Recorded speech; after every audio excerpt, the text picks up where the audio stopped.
Morning students. तो आज हम चैप्टर 8 कोऑर्डिनेटर्स की एक्सरसाइज 8.1 का सॉल्यूशन डिस्कस कर रहे हैं।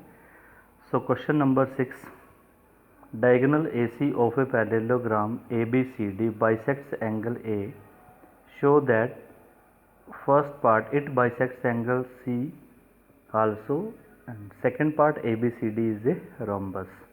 So solution, ABCD is a parallelogram and AC bisects angle A, ये हमें गिवन है क्वेश्चन में। सो फर्स्ट पार्ट के लिए कि since AD is parallel to BC and AC is a transversal meeting them at A and C respectively, so therefore angle 2 is equal to angle 3, alternate interior angles, angle 1 is equal to angle 4, ये भी क्या alternate interior angles हैं इसलिए equal है। Angle 1 is equal to angle 2, क्योंकि AC जो हो angle A को बाइसेक्ट कर रही है। Therefore angle 4 is equal to angle 3 के, angle 4 is equal to angle 3, so hence AC bisects angle C। Second part, in triangle ABC and triangle ADC angle 1 is equal to angle 2, ये हम ऊपर दिखा चुके हैं फर्स्ट पार्ट में। AC is equal to AC common है, angle 3 is equal to angle 4, ये भी हम फर्स्ट पार्ट में प्रूव कर चुके हैं। So therefore triangle ABC is congruent to triangle ADC by angle side angle congruence rule. AB is equal to AD by CPCT, BC is equal to DC by CPCT, what AB is equal to DC, so therefore AB is equal to BC is equal to DC is equal to AD, इन चारों साइडें जो equal हैं, therefore ABCD is a rhombus. Question number 7, ABCD is a rhombus, show that diagonal AC bisects angle A as well as angle C and diagonal BD bisects angle B as well as angle D. So solution, ABCD is a rhombus, ये हमें given है question में। In triangle ABC and triangle ADC AB is equal to AD, क्योंकि sides of rhombus are equal.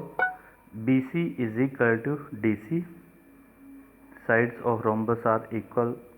AC is equal to AC common है, therefore triangle ABC is congruent to triangle ADC by SSS congruence rule. So angle BAC is equal to angle DAC by CPCT. In other words, AC bisects angle A, कि अगर ये दोनों angle equal है it means AC जो angle A को bisect कर रही है। Angle ACB is equal to angle ACD, ये भी किससे आएगा CPCT से, by CPCT, so it means AC bisects angle C. So similarly BD bisects angle B and angle D.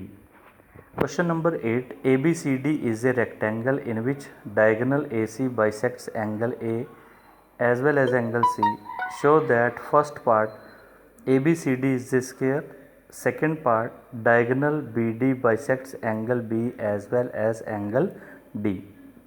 So solution, ABCD is a rectangle in which diagonal AC bisects angle A as well as angle C, ये हमें given है question में।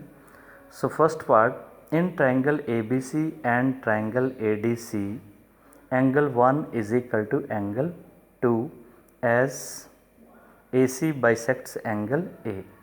AC is equal to AC common है, angle 3 is equal to angle 4, क्योंकि AC जो है वो angle C को बाइसेक्ट कर रही है।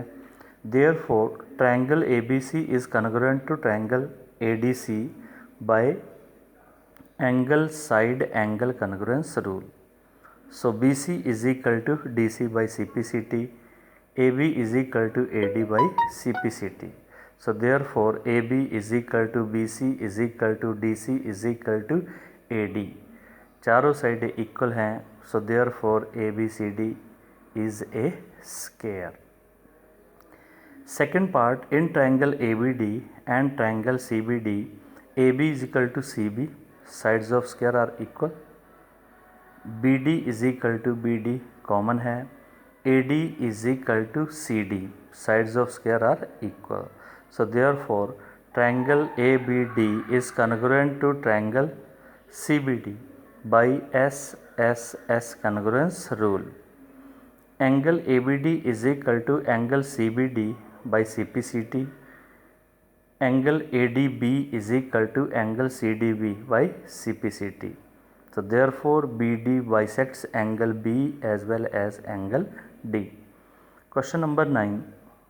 In parallelogram ABCD, 2 points P and Q are taken on diagonal BD such that DP is equal to BQ. Show that first part is triangle APD is congruent to triangle CQV. Second part AP is equal to CQ. Third part triangle AQB is congruent to triangle CPD. Fourth part AQ is equal to CP, and fifth part APCQ is a parallelogram. So solution: in a parallelogram ABCD, 2 points P and Q are points on the diagonal BD such that DP is equal to BQ. So first part, in triangle APD and triangle CQB, DP is equal to BQ, ये हमें given है. Angle ADP is equal to angle CBQ, ये alternate interior angles हैं. AD is equal to CB, opposite sides of parallelogram ABCD are equal. So therefore triangle APD is congruent to triangle CQB by side angle side congruence rule. So second part, AP is equal to CQ by CPCT.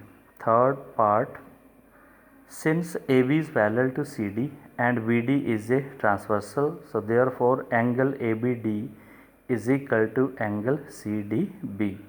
So that implies angle ABQ is equal to angle CDP. In triangle AQB and triangle CPD, QB is equal to PD, ये given है. Angle ABQ is equal to angle CDP, ये हम prove कर चुके हैं ऊपर हम. AB is equal to CD, opposite sides of a parallelogram ABCD are equal. So therefore triangle AQB is congruent to triangle CPD by side angle side congruence rule. So fourth part, AQ is equal to CP by CPCT. Fifth part, in quadrilateral APCQ, opposite sides are equal, means AP is equal to CQ, AQ is equal to CP. So therefore APCQ is a parallelogram. Thank you.